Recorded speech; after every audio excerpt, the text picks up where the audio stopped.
What's up, Red Knights? Mr. Hantak here again with another Schoology help video. Let's talk about grades this time around. So I'm pretending to be Joe once again, and let's say we're at the end of week 2. Joe's worked his butt off for the past 2 weeks to get off to a good start in his English class, and now he wants to look back and see how he did on some of his earlier assignments. On the left-hand side, so we covered calendar on the right-hand side a bit ago. On the left-hand side, we see grades in there. I'm going to click that. And this is just going to show Joe his grades for this individual class. If he wanted to switch courses, he goes to his courses, chooses another course, and does the same thing. But let's talk about this gradebook here a little bit. Obviously, this gradebook is nearly empty right before the school year started. I don't have any grades to enter in because no one's completed anything yet. But as we look, we see that Joe can access all of his past assignments this way, so he can click on messaging your teachers and it'll take him straight to that assignment. But then where these lines are, that will tell Joe how he scored on individual assignments. So let's say on his day 1 due first, he got a 3 out of 3. Day 2 due first, 2 out of 3. Let's say for MLHS new student intro video, Joe sees an orange hexagon. We'll talk about that in a moment.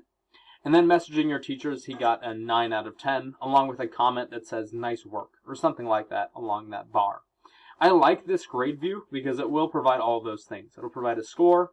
I think it provides a letter grade as well, and it also provides any comments the teacher has written in the gradebook. Let's talk about that orange hexagon for a moment. So let's say Joe sees a hexagon here. That is Schoology's indicator for missing. So that means that Joe's gotten past the deadline on that assignment, and his teacher has identified that, hey, his intro video is missing. This is a great habit that Joe can get into, just checking this gradebook to make sure that nothing's missing and that all of his all those loose ends are tied up in the gradebook, right? So he can click on that assignment, check to make sure that he's completed it, reaches out to me in order to say, hey, I'm sorry I was missing that assignment. I made a mistake with the technology. Will you allow it? Blah, blah, blah, whatever the excuse or reason might be. And then we can work through it from there.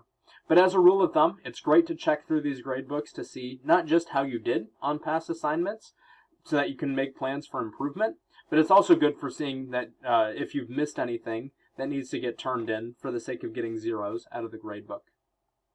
You should also know that you can see all of your grades for all of your classes using the grades column at the top. You don't really need to worry about mastery or attendance. Those are functions that at Milwaukee Lutheran High School we don't necessarily use through Schoology, but if you click grade report, this gives Joe just a one-stop spot. One-stop shop is the saying that I'm looking for there. It's just one area where he can look up all of his grades for all of his classes. So if I click algebra, it'll open up everything. Nothing's been entered yet. My bet is that Mrs. Berger simply has her assignments so far labeled as unpublished, so they're not appearing in the gradebook until it's time for them to pop up. Oops.